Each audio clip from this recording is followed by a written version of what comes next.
Nous étions en 1972, et Hollywood était un champ de bataille marqué par la peur, le contrôle et le chaos derrière les caméras. Au cœur de cette tempête se tenait un homme, Francis Ford Coppola, un jeune réalisateur qui avait tout à perdre et personne pour le protéger d'un studio qui souhaitait sa chute. Ce que le monde allait plus tard qualifier de chef-d'œuvre, Le Parrain, n'est pas né du glamour, mais d'un conflit, d'un désespoir et d'une chance qui a failli s'épuiser. Chaque scène emblématique, chaque murmure, chaque trahison, chaque goutte de sang dissimulait une guerre bien réelle menée derrière l'objectif. Avant les projecteurs, avant les caméras, avant les batailles de casting qui allaient définir une génération de cinéma, il n'y avait qu'un seul homme, Mario Puzo, un écrivain au bord de la ruine.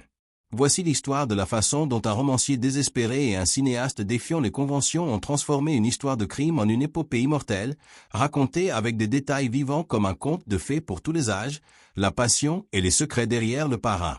À la fin des années 1960, la vie de Mario Puzo s'effondrait. Imaginez un homme dans la quarantaine, père de 5 enfants, penché sur une machine à écrire cabossé dans un appartement exigu de New York, entouré de factures impayées et du poids de ses échecs. Sa carrière ne tenait plus qu'à un fil.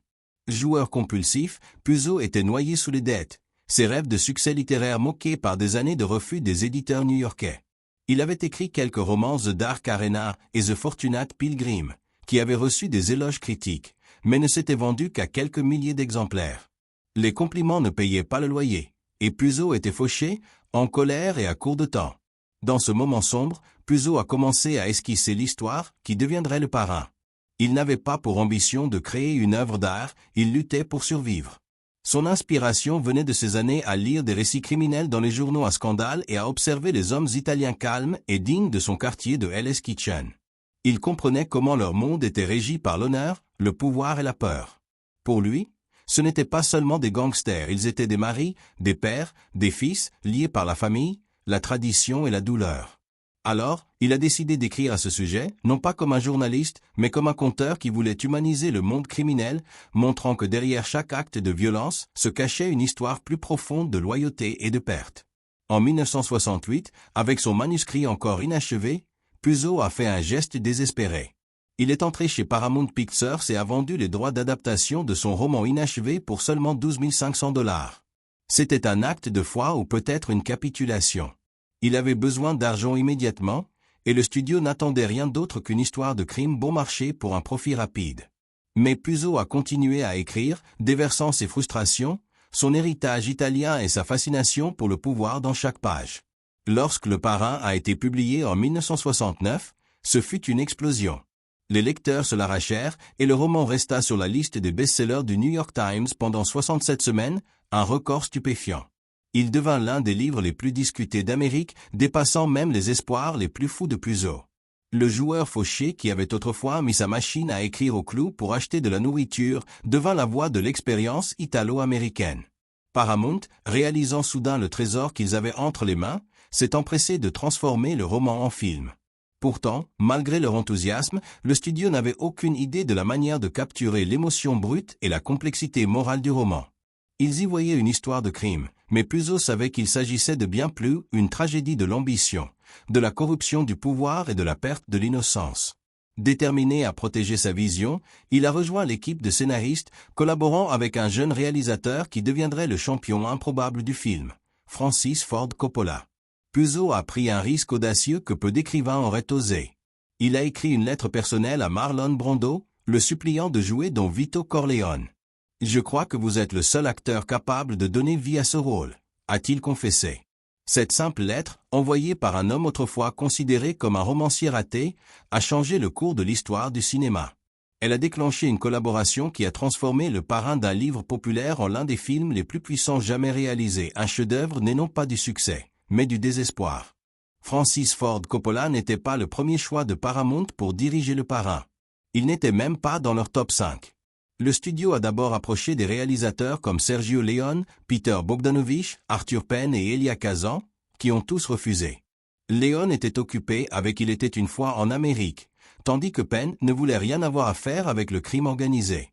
Désespéré, Paramount s'est tourné vers Coppola, un cinéaste de 33 ans sans succès majeur, avec un récent échec, The Rain People, et des problèmes financiers personnels. Ses atouts ?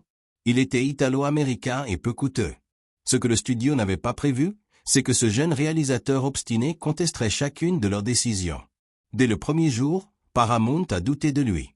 Ils trouvaient sa vision trop sombre, trop lente, trop coûteuse. Ils ont même recontacté Elia Kazan en secret comme solution de secours au cas où Coppola échouerait. Mais Coppola a refusé de céder.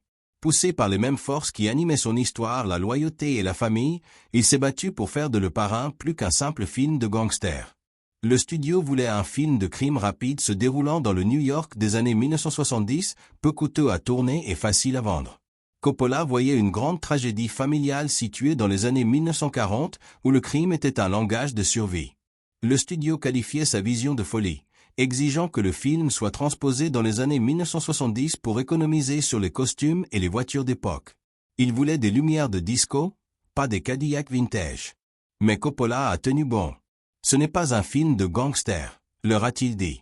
C'est une histoire de famille, de pouvoir et du rêve américain. Les affrontements étaient incessants. Paramount envoyait des espions sur le plateau pour le surveiller, et Coppola a admis plus tard qu'il rentrait chez lui chaque soir en s'attendant à trouver une lettre de licenciement. Pourtant, cette paranoïa est devenue son armure. Il portait un t-shirt avec l'inscription « Paranoïa » sous ses vêtements, pas une plaisanterie, mais une stratégie de survie. À Hollywood, comme dans la mafia, la trahison n'était jamais loin. Lorsque Coppola a insisté pour que Marlon Brando incarne Don Vito Corleone, les dirigeants de Paramount ont explosé de colère. Ils qualifiaient Brando de « poison au box-office ». Ses films récents One-Eyed Jack, Mutiny on the Bounty et Burn avaient été des échecs. Connu pour être difficile, imprévisible et presque impossible à employer, Brando représentait un risque que personne ne voulait prendre. Stanley Jaffe, président de Paramount, a déclaré « Tant que je serai là, Marlon Brando ne fera pas partie de ce film ». Mais Coppola n'a pas cédé. Il a organisé un essai filmé secret chez Brando à Beverly Hills. Tôt un matin, Brando a enduit ses cheveux de cirage, bourré ses joues de mouchoirs en papier et s'est transformé en un patriarche vieillissant à la voix rocailleuse et au visage marqué par la culpabilité. Lorsque Coppola a montré les images à Paramount, les dirigeants ne l'ont pas reconnu. « Qui est ce vieil homme ?» a demandé l'un d'eux. Quand Coppola a révélé qu'il s'agissait de Brando, la salle s'est figée. Il venait d'assister à la naissance de Don Corleone. Le studio a cédé, mais a imposé des conditions humiliantes. Brando ne recevrait aucun salaire à l'avance, devrait verser une caution d'1 million de dollars et se soumettre à un test caméra obligatoire. Le pari a porté ses fruits. Un an plus tard, Brando a remporté l'Oscar du meilleur acteur et a célèbrement refusé de l'accepter. Pendant des décennies, les fans ont cru que Brando utilisait des boules de coton dans ses joues pour créer le visage massif et bulldog de Don Corleone. La vérité est plus précise. Lors de son audition à domicile, il avait utilisé du papier mouchoir, et non du coton. Pour le tournage, les maquilleurs professionnels lui ont fabriqué une prothèse dentaire sur mesure, reproduisant l'aspect affaissé tout en lui permettant de parler distinctement. Ce détail subtil est devenu l'un des visages les plus reconnaissables du cinéma. Ironiquement, la méthode de Brando était si convaincante que le mythe des boules de coton a persisté pendant un demi-siècle, témoignant de sa créativité instinctive et rebelle qui a façonné l'identité visuelle du film. Dans la scène d'ouverture du film, Don Corleone est assis derrière son bureau le jour du mariage de sa fille, caressant un chat tout en décidant du sort d'un homme. Ce chat n'était pas prévu dans le scénario. C'était un chat errant qui rôdait sur le plateau de Paramount. Quelques instants avant le tournage, Brando l'a pris dans ses bras, l'a posé sur ses genoux et a commencé à le caresser tout en récitant ses répliques. Le chat ronronnait si fort qu'il a failli gâcher l'enregistrement du son. Pourtant, Coppola a perçu quelque chose de puissant dans ce moment. Le contraste entre la tendresse et la menace, un homme capable de caresser un animal sans défense tout en ordonnant la mort de quelqu'un. Cet accident est devenu l'une des images les plus emblématiques du cinéma, définissant la signature émotionnelle du film. Le moment le plus choquant du Parrain, la tête de cheval tranchée dans le lit d'un producteur hollywoodien, n'était pas un accessoire. Coppola a utilisé une fausse tête pendant les répétitions. Mais le jour du tournage, il l'a secrètement remplacé par une véritable tête obtenue auprès d'une usine d'aliments pour chiens du New Jersey. L'acteur John Marley, qui incarnait Jack Waltz, n'en savait rien. Lorsqu'il a soulevé les draps et touché la tête froide et humide, son cri n'était pas du jeu, c'était de la panique pure. Il a vomi après la prise. Coppola a capturé la scène en une seule fois, créant l'un des moments les plus inoubliables du cinéma. Cette décision était brutale, mais elle reflétait l'obsession de Coppola pour l'authenticité. Il voulait que le public ressente le choc et l'horreur absolue du personnage, et la scène est devenue un traumatisme immortalisé sur pellicule. Avant même le début du tournage, le parrain avait provoqué la colère de véritables mafieux. Joseph Joe Colombo, chef de la famille Colombo et fondateur de la Ligue des droits civiques italo-américaine, a protesté contre la manière dont le film dépeignait les Italiens comme des criminels. Il a menacé de bloquer le tournage par des grèves syndicales et des pressions politiques à moins que les mots « mafia » et « Cosa Nostra » ne soient retirés du scénario. Le producteur de Paramount, Al Rudi, a rencontré Colombo en secret, promettant de supprimer ces termes et de verser une partie des bénéfices à un hôpital italo-américain. L'accord a fonctionné, et les protestations ont cessé. Mais lorsque Colombo a été abattu lors d'un rassemblement en 1971, la frontière entre fiction et réalité s'est brouillée. Soudain, Le Parrain n'était plus seulement un film sur la mafia. Il faisait partie de son histoire. Coppola croyait que le film devait donner l'impression d'une véritable famille, et non d'acteurs jouant à en être une. Avant le début du tournage, il a organisé un dîner au restaurant Patsy's à East Harlem. Tout le monde était présent. Marlon Brando, Al Pacino, James Caan, Robert Duvall, Diane Keaton et Talia Shire. Ils se sont assis en incarnant leurs personnages, ont mangé des spaghettis, se sont disputés, ont improvisé et ont créé des liens. Pas de caméra, pas de presse, juste de la nourriture et des conversations. À la fin de la soirée, quelque chose d'extraordinaire s'était produit. Ils ont cessé d'être des collègues et ont commencé à se comporter comme une véritable famille. Cette alchimie s'est transmise dans chaque scène, rendant l'affection, la rivalité et la tension douloureusement réelles lorsque les caméras ont tourné. Au début de l'année 1971, à peine quelques semaines après le lancement du tournage, les dirigeants de Paramount ont paniqué. Al Pacino, alors acteur quasi inconnu, ne les convainquait pas. Ils le trouvaient trop calme, trop discret, trop insignifiant. Ils ont même commencé à préparer des contrats pour le remplacer par Robert Redford. Coppola a supplié qu'on lui accorde une dernière chance, réorganisant le calendrier pour tourner immédiatement la scène de l'assassinat au restaurant. C'était un pari risqué qui aurait pu mettre fin à leurs deux carrières. Mais lorsque les caméras ont tourné, Pacino s'est transformé. Ses mains tremblaient, son regard oscillait entre peur et détermination silencieuse avant d'appuyer sur la détente. C'était magnétique. Lors du visionnage, les dirigeants sont restés figés, abasourdis. Ils ont enfin vu ce que Coppola avait vu. Un homme glissant inexorablement dans les ténèbres. Cette scène n'a pas seulement sauvé Pacino, elle a défini Michael Corleone. La mort de Sonny Corleone reste l'un des moments les plus brutaux du cinéma. Pour James Caan, ce fut aussi l'un des plus douloureux. La scène a pris 3 jours à tourner. Pour simuler les impacts de balles, plus de 80 petites charges explosives ont été fixées sur son corps, dissimulées sous plusieurs couches de vêtements. Lorsqu'elles ont explosé, elles l'ont couvert d'ecchymoses et lui ont fissuré 2 côtes. Caan a déclaré plus tard qu'il pouvait à peine respirer, mais a refusé d'arrêter le tournage. « Je voulais que ce soit réaliste », a-t-il raconté. Coppola a utilisé 12 caméras pour capturer l'attaque sous tous les angles. À la fin, l'épuisement et la douleur de Caan étaient réels, faisant de la mort de Sonny un symbole de la loyauté trahie et de la rage confrontée à sa fin inévitable. Lenny Montana, qui incarnait Luca Brasi, n'était pas un acteur formé. Ancien catcheur professionnel, plus surprenant encore, véritable homme de main de la famille mafieuse Colombo, Montana était intimidé à l'idée de jouer face à Brando. Lors de leur première scène, il a complètement oublié ses répliques, tremblant de nervosité. Mais Coppola a vu dans cette maladresse quelque chose de génial. Cela convenait parfaitement au personnage de Luca Brasi. Plutôt que de retourner la scène, il a ajouté une séquence où Luca répète son discours avant de rencontrer Don Corleone. Ce choix a transformé une erreur en un moment culte. Le malaise de Montana est devenu la marque de son personnage, un tueur impitoyable terrifié par son propre patron. Le directeur de la photographie Gordon Willis, surnommé « Le Prince des Ténèbres », a gagné ce titre, mais pas comme un compliment. Les dirigeants du studio se plaignaient que ses plans étaient trop sombres, masquant les visages des acteurs. Mais Willis ne cherchait pas à les cacher, il révélait leur monde. Les ombres sont devenues une métaphore du secret, de la corruption et de la déchéance morale.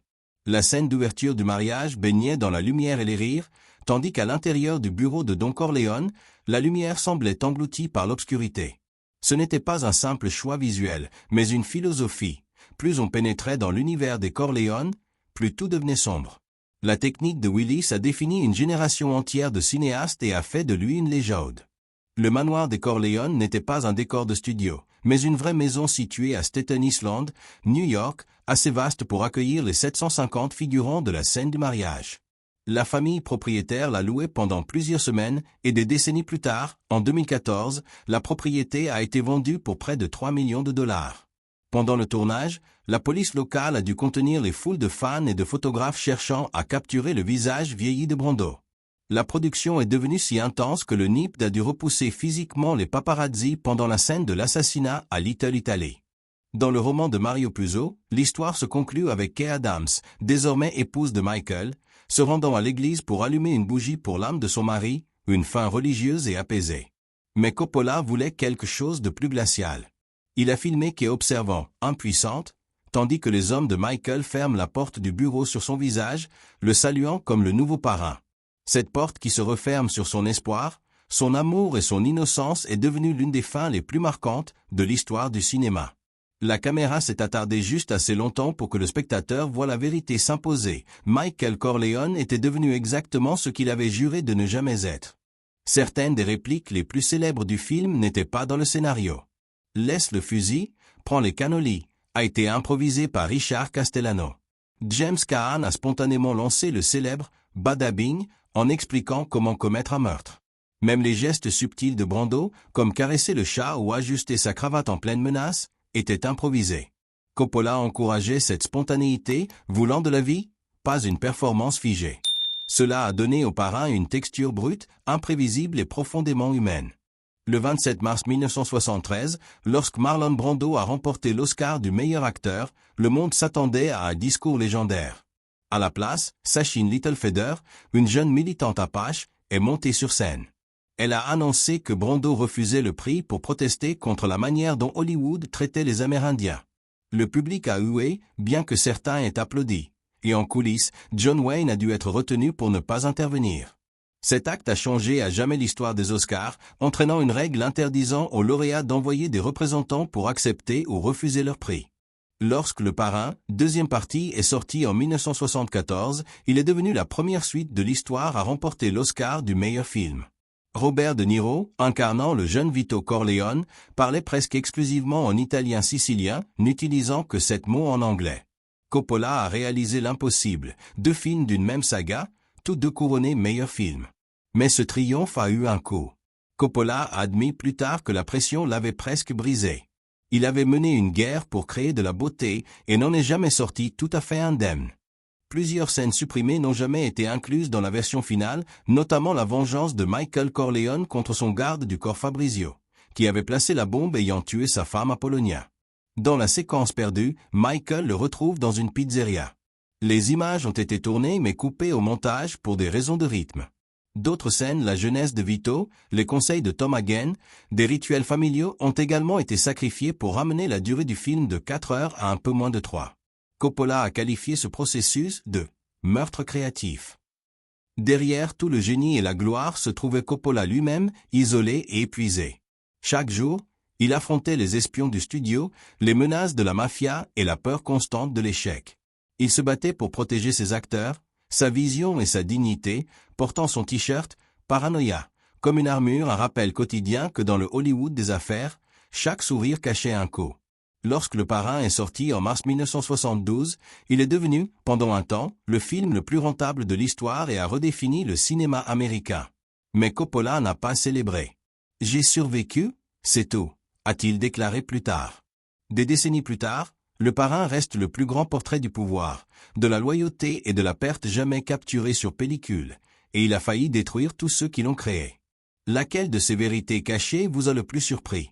Connaissiez-vous la véritable histoire de la tête de cheval ? Dites-le nous dans les commentaires.